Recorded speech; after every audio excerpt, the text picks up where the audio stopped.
하나님은 목적입니까? 수단입니까? 라는 제목으로 오늘 두 번째 계명 말씀을 전하도록 하겠습니다. 여러분, 우리는 하나님을 잘 믿으며 사는 사람들입니다. 적어도 이렇게 새벽에 나와서 예배하는 우리에게 하나님은 살아 계신 거지요. 하나님이 살아 계시지 않는데 이 새벽에 나와 있다면 다 우리 병원 가야 되는 거예요. 그러니까 하나님 살아계시기 때문에 우리가 이렇게 나와 있는 것입니다. 그럼에도 오늘 이 새벽에 아주 정직한 질문을 하나 좀 드리려고 합니다. 정말 나는 하나님을 믿고 있는가? 아니면 하나님을 나의 어떤 목적을 이루기 위한 수단으로 사용하고 있는가? 여러분, 이 질문은 신앙이 있느냐 없느냐의 문제를 묻는 질문이 아닙니다. 우리가 또 얼마나 열심히 예배하고 있는가 이것을 묻는 질문도 아니에요. 이 질문은 신앙에 대한 그 방향에 대한 질문입니다. 하나님을 믿으면서도 저도 가끔 이렇게 기도할 때가 있어요. 주님, 이것만 좀 해결해 주십시오. 제가 좀 더 열심히 믿어보겠습니다. 주님, 이것만 좀, 이 문제만 좀 잘 지나가게 해 주십시오. 그러면 제가 좀 더 잘 섬겨보겠습니다. 이 말들 안에, 이 기도 안에는요, 분명히 하나님이 들어 있어요. 그러나 동시에 내 목적도 있습니다. 여기서 문제는 하나님을 믿는 것과 하나님을 내 목적을 위해서 사용하는 어떤 그 수단이 겉으로는 잘 구분하기가 어렵다는 거예요. 둘 다 예배하고 둘 다 기도하고 둘 다 하나님을 자꾸 부르잖아요. 그러니까 이 구분하기가 어려워서 우리는 종종 이 두 가지를 믿는 것과 하나님을 사용하는 것을 섞어서 막 살아갑니다. 그러다 보면 어떤 때는 하나님을 잘 믿는 것 같다가도 또 어떤 순간에는 하나님을 사용하는 나를 발견하게 되는 것이죠. 여러분, 이 질문 앞에서는 신앙의 연수가 그렇게 중요하지 않은 것 같습니다. 직분도 그렇게 중요하지 않아요. 중요한 것은 딱 하나입니다. 나는 하나님의 뜻 안에 서 있는가? 아니면 내 뜻을 이루기 위해 하나님을 지금 내 편으로 자꾸 만들고 있는가? 이 질문에 대한 답이 오늘 우리가 함께 나눌 두 번째 계명인데요. 그래서 오늘 우리가 나눌 첫 번째 교훈은 하나님의 이름으로 우상을 만들 수 있다 하는 것입니다. 사실 첫 번째 계명, 어제 나눈 첫 번째 계명 안에 이미 우상을 섬기지 말라는 것이 전제가 되어 있습니다. 한번 상식적으로 생각을 해보십시오. 우상을 아예 다른 신이 하나님은 있다는 걸 인정하신 적이 없다 어제 말씀드렸죠. 그러니까 다른 신이 아예 존재하지 않는다면 그러면 다른 신을 만드는 것조차 불가능한 거 아닙니까? 근데 제2계명을 보면 아주 우상을 섬기지 말라 그러고 쭉 길게 설명을 해놨어요. 여러분, 우리가 단순히 우상을 섬기는 게 다른 신을 섬기는 거라면 그냥 1계명이면 충분합니다. 그럼에도 이렇게 길게 설명을 했다는 것은 우상 숭배가 단순히 다른 신을 섬기는 것으로 끝나는 것이 아니라는 거예요. 1계명이 말하는 우상 숭배는요, 이 바깥에서의 개념입니다. 그러니까 하나님이 계시는데 내 앞이나 내 옆에 다른 것을 두게 되면 이 외부에서 생겨오는 이 우상이라는 거죠. 그것이. 그런데 2계명의 우상 숭배는 뭐냐면 우리의 신앙 안에, 우리의 신앙 속에도 우상 숭배가 있을 수 있다. 이걸 지금 말하는 거예요. 그것도 하나님이란 이름을 가진 우상이 있다고 합니다. 이게 좀 충격적이죠. 이스라엘이 시내 산에 머물고 있을 때 모세가 계명을 받으러 이제 산에 올라갔습니다.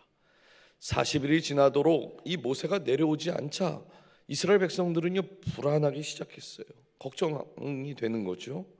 그래서 백성들이 아론을 찾아가서 뭘 했습니까? 모세가 어떻게 된 거냐고, 왜 도대체 안 내려오냐고 아마 따져 물었겠죠. 그러면서 자신들을 위해서 신을 만들어 달라 이렇게 말합니다. 이게 우리가 잘 아는 내용이에요. 출애굽기 32장 4절의 말씀 한번 읽어 주실까요? 시작.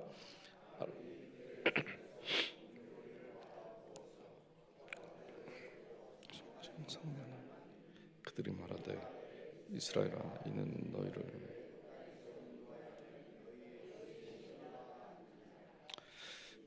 여러분 우리가 지금 읽었죠. 분명 아론이 만든 것은 뭡니까? 송아지 형상이에요. 그런데 지금 뭐라고 그래요? 뒤에 너희를 애굽 땅에서 인도해낸 너희의 신이로다. 이게 하나님이라고 지금 말하고 있습니다. 더 놀라운 것은 이 금송아지를 만든 다음 날이 안식일이었는데요. 아론이 이렇게 말합니다. 5절과 6절 보십시오. 아론이 보고 그 앞에 제단을 쌓고 이에 아론이 공포하여 이르되 내일을 여호와의 절일이니라 하니 이튿날에 그들이 일찍이 일어나 번제를 드리며 화목제를 드리고 백성이 앉아서 먹고 마시며 일어나서 뛰놀더라. 이스라엘 백성들이 송아지 우상 앞에 제단을 만들어 놓고 지금 뭐 했답니까?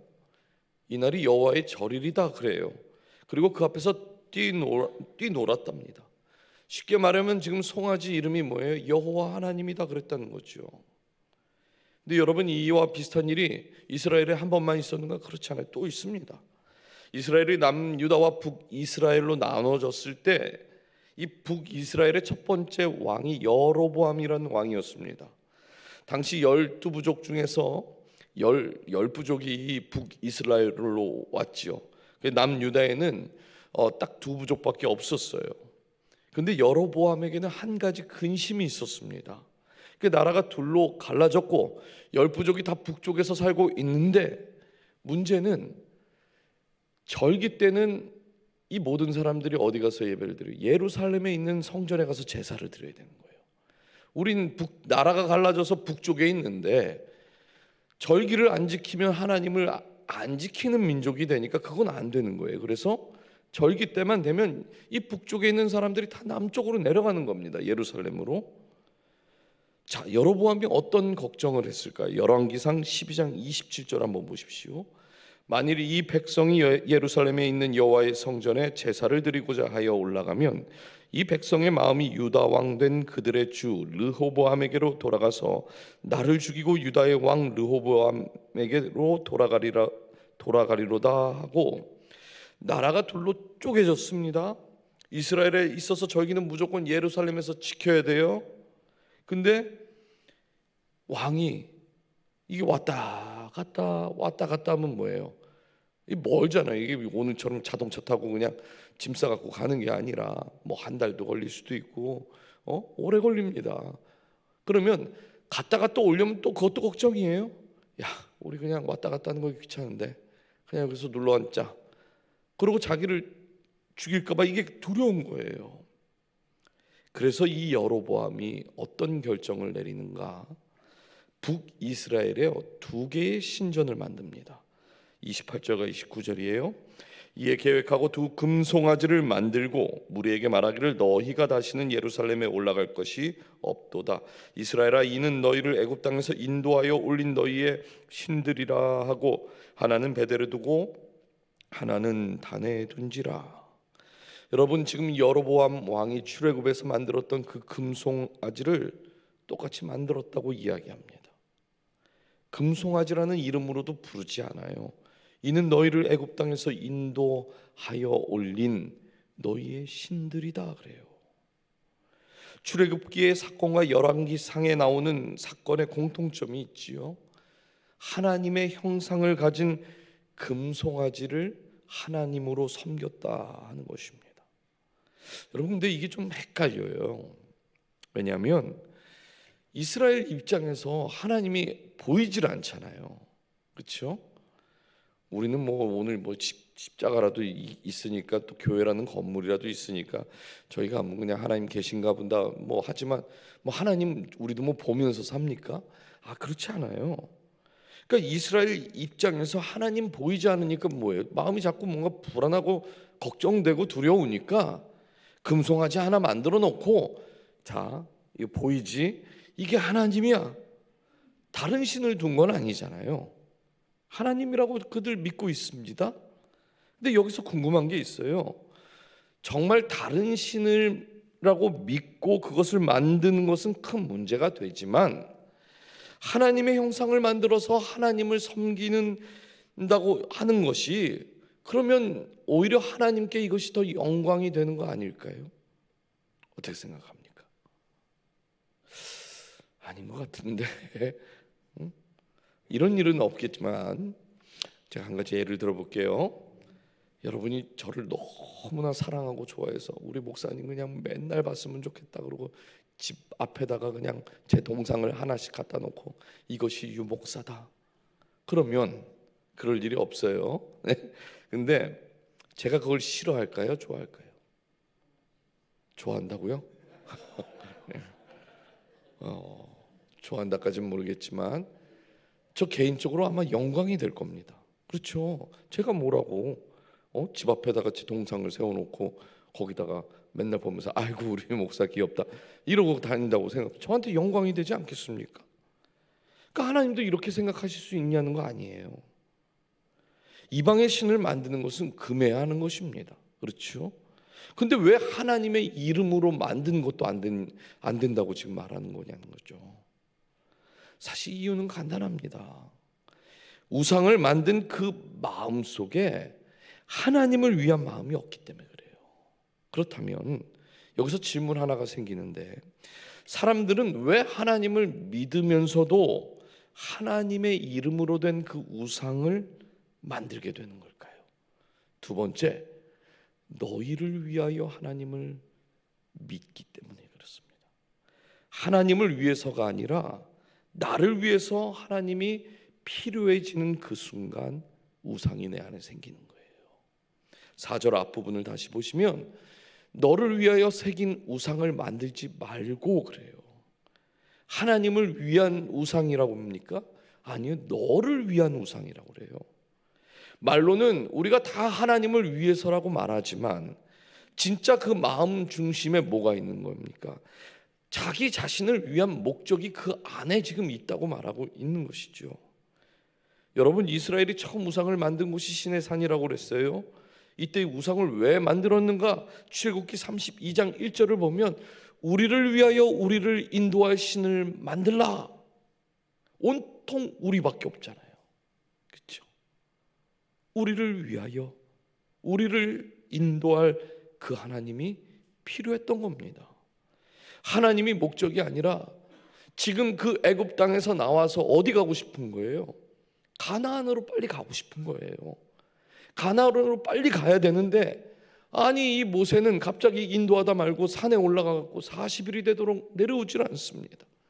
아마 제가 이렇게 있다가 여름에 휴가라도 한 2주 막 다녀온다고 생각해 보세요. 아니 이 목사님, 이 사람이 언제 오는 거야? 도대체 뭐 이렇게 많이 놀아? 이러지 않으시겠어요? 아마 한 달 갔다 오면 제 얼굴도 잊어버리실지 모르겠어요. 그런데 그 애굽에서 수많은 사람들을 이끌고 나와서 광야, 아무것도 없어요. 거기는 구름 기둥과 불 기둥이 움직이지도 않습니다. 그냥 가만히 있어야 돼요. 그 가만히 있어야 하는 그 상황 40일 동안 모세가 없으니 얼마나 불안했겠습니까? 그러니 이 광야에서 우리가 지금 뭐 하고 있는 건가? 이런 생각하면서 빨리 우리 가나안에 들어가야 되니까 우리를 위하여 우리를 인도할 그 신이 필요했던 거고, 그 목적을 이루기 위한 하나님이 필요했기 때문에 그것이 우상이 되고 이것이 우상의 본질인 것이에요. 아무리 하나님의 이름을 거기다 갖다 붙여도 나를 위해서 하나님이 필요해지는 순간 그것이 우상이 된다는 것을 우리는 잊지 말아야 할 것입니다. 예수님께서 공생애를 하시는 동안에 수많은 무리가 예수님 쫓아다녔죠. 우리가 잘 아는 어떤 기적 중에 오병이어의 기적이 있어요. 예수님께서 그 오병이어로 5,000명이 먹고도 12광주리가 남았다, 우리가 잘 아는 이야기입니다. 이 당시에 이 사건이 있은 후에 사람들이 다 배가 부르고 나서 예수님을 쫓아다니던 무리들이 어떻게 했지요? 예수님을 억지로 잡아다가 임금 삼으려고 그랬어요. 어차피 지금 예수님이 사람들 모아놓고 지금 뭐 하시는 겁니까? 복음 전하는 거잖아요. 한 영혼이라도 하나님 나라가 가까이 왔으니까 그 하나님 나라에 가게 하기 위해서 구원 받는 것이 그 무엇보다 중요하고 좋은 거라면 그냥 랍비로 계신 것보다 못 이기는 척 내가 먼저 왕 되려고 했나? 너희들이 나 왕 시켜준다고 그러니까 못 이기는 척 받아주면 되잖아요. 왕 시켜준다는데 그게 좋은 거 아닙니까? 근데 그 다음 이야기를 보면 제자들을 바닷가로 내보내시고 그 제자들은 풍랑을 만나게 해요. 그리고 예수님은 산으로 올라가서 기도하십니다. 풍랑으로 나간 그 제자들을 예수님이 찾아가셔서 결국 가버나움을 지나서 광야를 벗어나시는데 이 오병이어 때부터 계속 쫓아다녔던 무리들이 예수님을 계속 쫓아오는 거예요. 요한복음 6장 26절 27절에 예수님이 그래서 이렇게 말합니다. 예수께서 대답하여 이르시되 내가 진실로 진실로 너희에게 이르노니 너희가 나를 찾는 것은 표적을 본 까닭이 아니요 떡을 먹고 배부른 까닭이로다.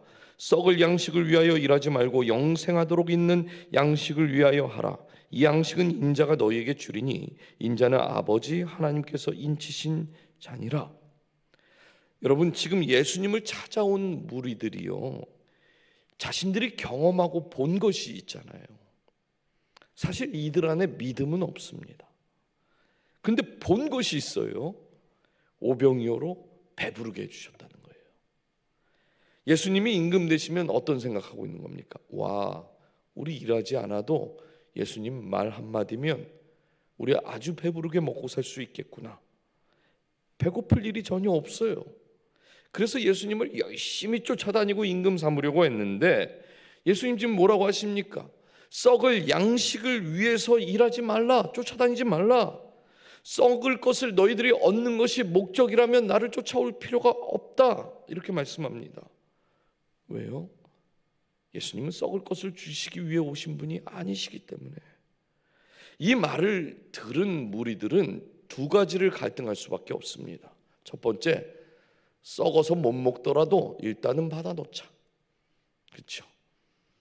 일단 남 주는 건 아까우니 내가 썩어서 내가 버리더라도 내가 버려야지. 이 마음이 우리 안에 있어요. 무리도 이것을 지금 원하는 겁니다.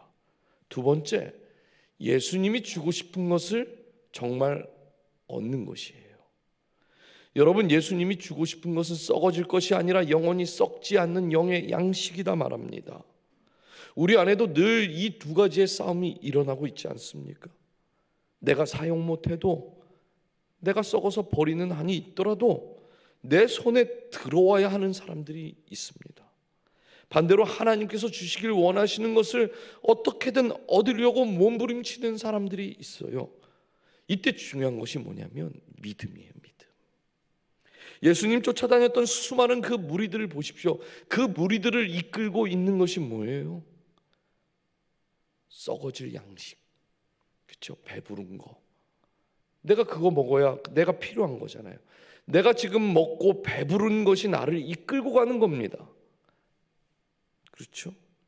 근데 그렇게 했더니 결국 어떻게 된지 아십니까? 요한복음 6장 66절에 그때부터 그의 제자 중에서 많은 사람이 떠나가고 다시 그와 함께 다니지 아니하더라. 여러분, 5,000명 이상이 예수님 쫓아다녔다니까요. 그런데 결국 몇 명 남습니까? 12명밖에 안 남아요. 제가 자주 이렇게 말씀을 드리지만 신앙생활 만만한 게 아닙니다. 아니, 오히려 신앙생활 너무 어려워요.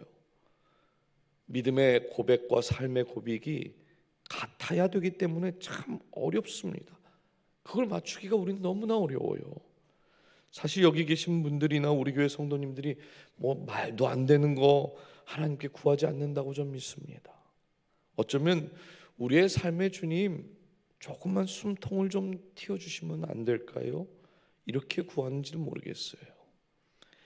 지금 제가 너무 아프고 힘들어 죽겠습니다. 그런데 하나님 제 사정 아시잖아요. 제가 이렇게 그래도 열심히 예배드리고 열심히 신앙생활하면 조금만 숨통 트일 수 있으면 그러면 저 만족할 수 있을 것 같은데 하나님 이것만 좀 주시죠. 우리가 무슨 갑자기 그냥 말도 안 되는 저 빌딩 좀 주십시오. 전 맨하탄 가서 살고 싶습니다. 뭐 이런 거 구하지 않잖아요. 근데 문제는 뭐예요? 많은 경우 이 정도도 안 들어주세요. 하나님 우리 기도를 하늘에서 지금 안 들리시나? 예? 난 맨날 얘기하는데 지금 신앙이 어려운 이유는 우리의 삶의 실제적인 고통으로 매일매일 찾아오기 때문에 그래요. 늘 우리는 먹는 거, 입는 거, 마시는 거, 어디서 자는 거 이거 그냥 뭐 별거 아니다 생각하지만 그것만큼 중요한 게 어디 있습니까? 못 먹으면 죽는데 오늘 바람 너무 많이 불어가지고 새벽에 나오는데 너무 춥더라고요.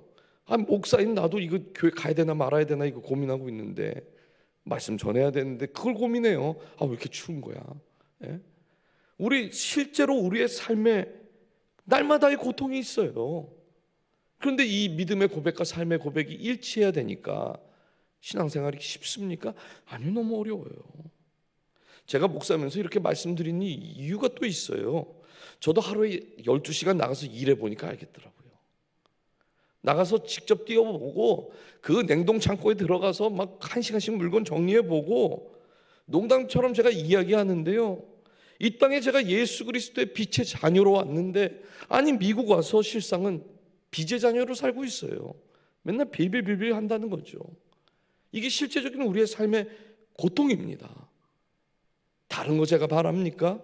아니에요. 그냥 뭐 제가 활부 내는 어떤 차 그냥 그거 잘 페이오프 했으면 좋겠고 그냥 페이오프 된 집 하나 있었으면 그런 돈 안 나가면 참 좋겠다.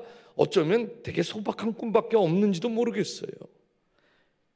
내가 원하고 이루고 싶은 거 그거 내려놓는 거 쉬운 거 아닙니다. 쉽지 않아요. 그런데 분명한 게 있다는 거죠. 우상으로 붙잡고 내가 필요해서 하나님이 사용되어지고 하나님을 수단으로 삼는다면 그건 하나님이 들은 척도 안 하신다는 거예요. 안 주세요. 사랑하는 여러분, 저는 우리 교회 우리 모든 가정, 우리 모든 자녀들이 정말 다 잘 됐으면 하는 사람입니다. 그런데 내 자녀가 잘 되기 위해서 또 내 가정이 잘 먹고 잘 살기 위해서 하나님을 열심히 섬기는 거라면 예수님 쫓아다녔던 그 무리들과 똑같다라고 성경은 말하고 있는 것이에요. 그러므로 하나님이 원치 않는 무언가로 가고 있다든가 그 원치 않는 무언가를 내가 만들고 있으면 그거 다 우상이라는 거 기억하십시오. 이런 관점에서 우상 숭배는요 주도권 싸움이에요. 무엇이 지금 내 삶을 이끌고 가고 있는가? 성경은 그것을 믿음이다라고 말하고 있는 것입니다. 믿음이 우리의 삶을 이끌고 가야 되는 거예요. 예수님이 뭐라고 그러셨어요? 나를 떠나서는 너희가 아무것도 할 수 없다 말씀하셨어요. 주님이 내 삶의 중심인 거죠. 주님 없이는 나는 존재할 수 없는 것입니다. 이것이 신앙의 본질이고 이렇게 고백했다면 정말 그것을 위해서 몸부림치면서 살아가야 하는 것, 그것이 우리가 가져야 할 자세인 것 같습니다. 여러분, 여기서 이제 질문이 마지막으로 하나 남아요. 왜 하나님은 이렇게까지 우상 숭배를 싫어하시는 걸까? 마지막 세 번째 교훈입니다. 하나님은 자신의 영광을 다른 데 주지 않으세요. 그걸 너무 싫어하세요. 여러분 한번 잘 생각해 보십시오. 좀 전에 제가 말씀드렸는데 우상이 만들어진 이유는 하나님을 위해서가 아니라 나를 위해서예요. 나를 위해서라는 말은 하나님을 버렸다는 거예요. 자, 제가 이제 아주 중요한 질문을 합니다. 하나님을 버리는 것이 정말 나를 위한 것이 맞는 걸까요? 한번 깊게 생각을 해보세요. 하나님을 우상을 섬기면 하나님은 어떻게 생각하냐면 하나님을 버렸다 생각을 해요. 그러면 하나님을 버린다는 것은 나에게 뭔가 좀 유익이 있으면 조금이라도 이해가 될 텐데 하나님을 버리면서 우리가 얻는 이익이 뭐냐는 거죠. 얻는 게 무엇입니까? 유익이 없어요. 유익이. 5절 한번 보실까요? 그것들에게 절하지 말며 그것들을 섬기지 말라. 나 내 하나님 여호와는 질투하는 하나님인즉 나를 미워하는 자의 죄를 갚되 아버지로부터 아들에게로 3, 4대까지 이르게 하거니와. 여러분, 하나님께서 질투하신답니다. 저와 여러분이 생각하는 그 질투가 맞아요. 근데 하나님 완전히 극단적이죠. 지금 이사야 42장 8절에 이런 말씀도 있어요. 나는 여호와이니 이는 내 이름이라. 나는 내 영광을 다른 자에게 내 찬송을 우상에게 주지 아니하리라. 영광과 찬송을 다른 자에게 주지 않으신답니다. 여러분, 우리가 이 말씀을 좀 이해하려면 하나님의 영광 안에는 은혜가 있다라는 것을 좀 알아야 돼요. 은혜가 있다는 게 전제입니다. 하나님의 영광을 가로챈 그 성경의 대표적인 인물이 사울 왕인데요. 사실 사울 왕도 처음에는 겸손했고 탁월한 믿음을 가졌던 사람이었습니다. 우리가 잘 아는 이야기가 하나 있어요. 블레셋과의 그 싸움 전쟁에 앞서서 이제 제사를 드려야 되는데 제사를 드리려면 선지자가 와서 그 제사장이 제사를 드릴 수 있도록 해줘야 되잖아요. 근데 이 선지자가 약속한 날까지 도착을 못합니다. 사무엘상 13장 8절이에요. 사울은 사무엘이 정한 기한대로 이레 동안을 기다렸으나 사무엘이 길갈로 오지 아니함에 백성이 사울에게서 흩어지느니라. 이 사울 왕이 정했답니까? 아니에요. 선지자가 내가 언제까지 올 테니까 그때까지 기다리고 있어라. 그런 거예요 지금. 그러면 선지자가 약속을 했는데 약속을 어긴 선지자가 지금 못 왔어요. 백성들이 만약에 흩어지지 않았다면 어쩌면 사울 왕은요 더 기다릴 수 있었는지 모르겠습니다. 근데 백성들이 자꾸만 흩어지는 거예요. 전쟁해야 되는데, 전쟁에서 사기가 중요한데 백성들이 다 흩어지면 어떻게 전쟁을 합니까? 이거 누가 책임질 수 있어요? 책임을 못 지니까 왕인 자기가 책임을 져야 하겠다 이러고선 제사를 드려버린 거예요. 그렇다면 이건 뭐 사실 너무한 거 아니야? 이거 가지고 지금 하나님이 너무하신 것 같은데 라고 할 수 있는데 5절 말씀 다시 한번 자세히 보세요. 백성이 누구에게서 흐트러졌다고 그럽니까? 13장 8절에 백성이 하나님에게서 흩어졌다고 그러나요 지금? 아니에요. 사울에게 흩어졌다고 그러죠. 사울왕은 백성들이 하나님에게서 흩어졌다고 생각했지만 성경은 하나님이 아니라 사울 왕에게서 흩어졌다 말합니다. 그렇다면 지금 사울 왕 중심에 지금 성경이 뭐가 있다고 말하는 거예요? 나를 위하여 이게 있다고 지금 말하고 있는 겁니다. 성경은요 자신의 목적을 이루기 위해서 하나님을 수단으로 삼는 그 사울 왕이 큰 죄를 지었다 말하고 있는 거예요. 근데 여기서 끝이 나지 않습니다. 하나님께서 사울 왕에게 또 한 번의 기회를 주십니다. 아말렉과의 전쟁에서 사울 왕이 크게 승리를 하는데 분명한 건 사울 왕이 지금 은혜를 입은 거예요. 그러면 영광 안에는 은혜가 있다라고 그랬잖아요. 그러면 은혜를 받았으면 그 영광은 누구에게 돌아가야 합니까? 하나님께 돌아가야 하는 거예요. 근데 하나님께로 돌아가야 할 그 영광이 하나님께로 가지 않습니다. 하나님께서 아말렉의 모든 사람 모든 짐승 다 죽여라 명령을 하셨는데 사울 왕이 좋은 건 다 남겨놨어요. 나중에 이 일을 놓고 선지자가 왜 하나님의 명령을 어겼냐 이렇게 물어보니까 사울 왕이 뭐라고 그러냐면 이거 다 제사 드리려고 하나님께 갖다 드리려고 그런 건데 그게 뭐가 문제지? 라고 말합니다. 그러자 사무엘을 통해서 하나님이 뭐라고 말씀하시냐면 사무엘상 15장 11절입니다. 내가 사울을 왕으로 세운 것을 후회하노니 그가 돌이켜서 나를 따르지 아니하며 내 명령을 행하지 아니하였음이라 하신지라. 사무엘이 근심하여 온 밤을 여호와께 부르짖으니라. 여러분, 하나님께서 아예 사울을 세우신 것 자체를 후회하신다 말씀합니다. 왜요? 하나님이 받으셔야 할 그 영광을 사울 왕이 가로챘기 때문에요. 오늘 우리도 마찬가지예요. 우리가 하나님을 붙든 것 같고 하나님을 위해서 하는 거라고 아무리 우리가 고백을 해도 하나님이 우리의 수단이 되고 우리가 그 하나님을 사용하면 뭐예요?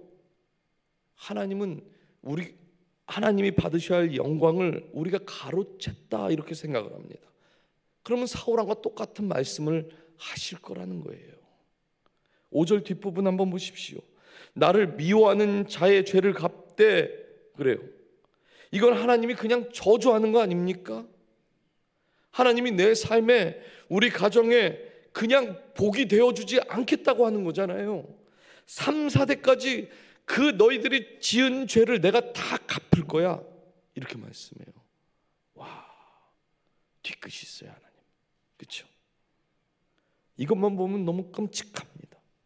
그런데 6절 보십시오. 나를 사랑하고 내 계명을 지키는 자에게는 1000대까지 은혜를 베푸느니라. 사랑하는 여러분, 잘 생각하고 잘 선택하셔야 돼요. 하나님을 수단으로 삼는 신앙, 하나님을 질투하게 하고 하나님이 받으셔야 할 영광을 가로챈 신앙은 결국 3, 4대도 못 버틴다는 것입니다. 그렇죠? 그런데 하나님 참 딜을 잘하세요. 한 3, 4대까지 너희들 죄를 갚고 5대까지 축복할 거야 그러면 고민이 많이 될 수도 있는데, 하나님이 목적이 되고 하나님을 영화롭게 하는 사람들에게는요 1000대까지 복을 준답니다.